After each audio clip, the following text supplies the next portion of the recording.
नमस्कार, मी राधिका जाधव. इन सोलापूरच्या बातमीपत्रात आपले स्वागत आहे. सुरुवातीला नजर ठळक घडामोडींवर. या हेडलाईन्सचे प्रायोजक आहेत सोलापुरातील नावाजलेले 7 hills menswear and collection.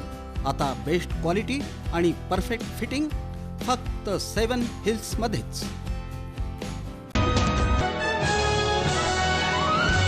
Jagjyoti Mahatma Basaveshwar मध्यवर्ती महामंडळाचा उपक्रम. बसवेश्वर जयंतीनिमित्त विविध धार्मिक आणि सामाजिक कार्यक्रमांचं आयोजन. सहाय्यक आयुक्त समाज कल्याण कार्यालयाचा उपक्रम. डॉक्टर बाबासाहेब आंबेडकर यांच्या जयंतीनिमित्त सामाजिक समता सप्ताहाचं आयोजन. सोलापुरातील होडगी रोड परिसरातील सुरवसे शिक्षण संस्थेचा उपक्रम. भारतरत्न डॉक्टर बाबासाहेब आंबेडकर यांची जयंती उत्साहात साजरी. आणि महामानव डॉक्टर बाबासाहेब आंबेडकर जयंती. महापौर विनायक कोंडेर यांनी केलं अभिवादन.